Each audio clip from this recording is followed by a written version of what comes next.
செம்ம டேஸ்ட்டாக இருக்கும். நீங்களும் இதே மாதிரி செஞ்சு சாப்பிட்டு பாருங்கள். அனைவருக்கும் வணக்கம். எஸ்போர்ட் தமிழ் சேனல், உங்கள் சேகர்.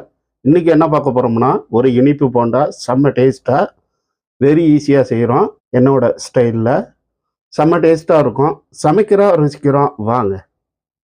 ஒரு 50 கிராமு உளுந்து, 50 கிராமு ஒரு புழுங்கல் அரிசி எடுத்துக்கிட்டேன். 150 ஜீனி, தேவையான தயிர் எடுத்துக்க போகிறோம், மைதா எடுத்துக்க போகிறோம், 50 கிராம் அரிசி சேர்த்துக்கிறோம். நல்லா ஸ்லோ ஃப்ளேமில் வச்சு அப்படியே அதை பொரியரிசாக வறுத்துக்கணும். 50 கிராமு உளுந்தையும் சேர்த்துக்கிறோம். சரிங்களா?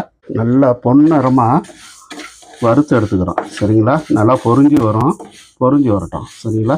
சூப்பராக இருக்கும், செம்ம டேஸ்ட்டாக இருக்கும் இந்த போண்டா. நீங்களும் இந்த குழந்தைக்கெல்லாம் செஞ்சு கொடுத்து பாருங்கள்.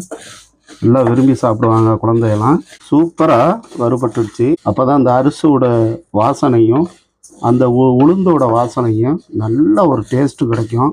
நல்ல ஒரு பொன்னிறமாக வறுத்து எடுத்துக்கிறோம். சரிங்களா? அப்போ உங்களுக்கு வறுத்துட்டு காட்டுறேன். அதான் சூப்பராக வந்துடுச்சு. அடுப்பை ஆஃப் பண்ணிக்கிறோம். இந்த மாதிரி எடுத்துங்க. இந்த மாதிரி கண்டிஷனில் இருக்கணும். ரொம்பவும் கருக விட்டுறாங்க. சரிங்களா? ஒரு பாத்திரத்துக்கு மாற்றிக்கிட்டேன். இந்த மாதிரி இருக்கணும். இதை நல்லா பவுட்ரு பண்ணிக்கிறோம். இப்போ இந்த ஜீனியை நல்லா மிக்சி ஜாரில் நல்லா பவுட்ரு பண்ணி எடுத்துக்கிறோம். ஏலக்காவும் 150 கிராம் ஜீனி. சரிங்களா? இப்போ அரிசியும் உளுந்தையும் நல்லா பவுட்ரு பண்ணிக்கிறோம்.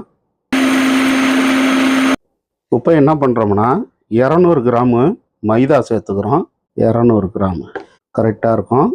இப்போ என்ன பண்ணுறோம், கொஞ்சம் போல் ஜீரகம் சேர்த்துங்க, போதும். தயிர் ஒரு 100 கிராமு சேர்த்துங்க. ஒரு 100 கிராமு நல்ல தயிராக சேர்த்துங்க. புளிப்புலாத தயிராக சேர்த்துங்க. நம்ம உளுந்து அரிசை பொடி பண்ணி என்னதை இதோட சேர்த்துக்கிறோம். ஒரு சிட்டிக்கு போல் நல்லா தூள் உப்பு சேர்த்துங்க. 150 கிராமு ஜீனி நல்லா பொடி பண்ணி வச்சுக்கிறோம். அதையும் இதோட சேர்த்துக்கிறோம்.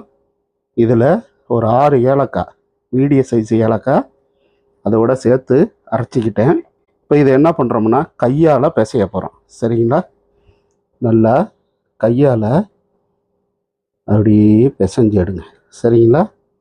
ஒரு போண்டாவுக்கு எப்படி பிசையுமோ அது மாதிரி நல்லா பிசைஞ்சு எடுத்துங்க. சரிங்களா? கொஞ்சம் கொஞ்சமாக நான் தண்ணி சேர்த்துக்கிறேன். தெளித்து பிசைஞ்சிக்கிறேன். சரிங்களா? ஏன்னா தண்ணி ரொம்பவும் போக வேண்டாம். அப்படியே கொஞ்சம் அதிகமாக போயிட்டுனா கொஞ்சம் போல் நீங்கள் மைதா சேர்த்துங்க, சோடாப்பூ சேர்த்துங்க. சரிங்களா? அந்த சோடாப்பூவில் லைட்டாக தண்ணி ஊற்றிங்க. சரிங்களா? நம்ம முன்னாடியே போட்டிருக்கணும். நல்லா சூப்பராக பிசைஞ்சு எடுத்துக்கிட்டேன். இப்போ என்ன பண்ணுறோம், எண்ணெயை சூடு பண்ணிவிட்டு நம்ம எடுத்து போட்டுக்கிறோம். சரிங்களா? இந்த மாதிரி இருக்கணும். நான் சன்ஃப்ளவர் ஆயில் தான் ஊற்றுறேன். சரிங்களா? நீங்களும் அதே சேர்த்துங்க. போதும். சூடாயிட்டு மாவை எடுத்துக்கிட்டோம். சரிங்களா? நல்லா கையை நனைச்சி சின்னதாக போடுறோம். சரிங்களா? சின்னதாக எடுத்து போடுங்க. ரொம்ப பெருசாக வேண்டாம். சரிங்களா? சின்னதுன்னா சாப்பிட்டோம்னா சாப்பிட்றதுக்கும் நல்லாயிருக்கும். நல்லா வேகட்டும். சரிங்களா? பொறுமையாக நம்ம பரட்டி எடுத்துக்கலாம். இந்த ஸ்வீட்டு போண்டா நீங்களாம் ட்ரை பண்ணி பாருங்கள்.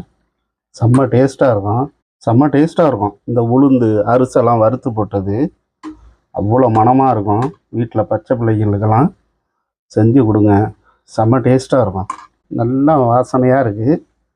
இதே மாதிரி சரிங்களா எடுத்துங்க. ரொம்ப கலர் மாதிரி வேண்டாம். சரிங்களா? இதே மாதிரி வச்சு எடுத்துங்க. எப்படி இருக்குது பார்த்தீங்களா? இந்த கலர் இருக்கணும்.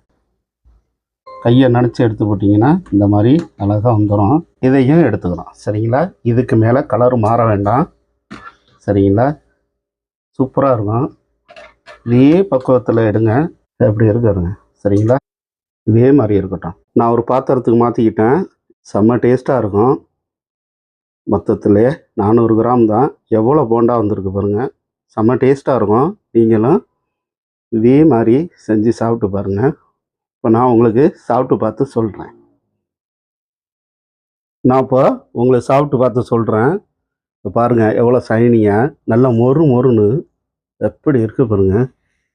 சரிங்களா? செம்ம டேஸ்ட்டாக இருக்கும். சாப்பிட்டு பார்த்துக்கிறேன். சூப்பராக இருக்குங்க. நீங்களும் இதே மாதிரி ட்ரை பண்ணுங்கள். செம்ம டேஸ்ட்டாக இருக்குது. ஆஹா, செம்மங்க. வேறு லெவலாக இருக்குது, டேஸ்ட்டு செம்மையாக இருக்குது. நீங்களும் இதே மாதிரி உங்கள் குழந்தைக்கெல்லாம் செஞ்சு கொடுத்து சாப்பிட்டு பாருங்கள். எக்ஸ்பர்ட் சேனலுக்கு சப்ஸ்கிரைப் பண்ணுங்கள், லைக் பண்ணுங்கள். ஓகே பாய், உங்கள் சேகர்.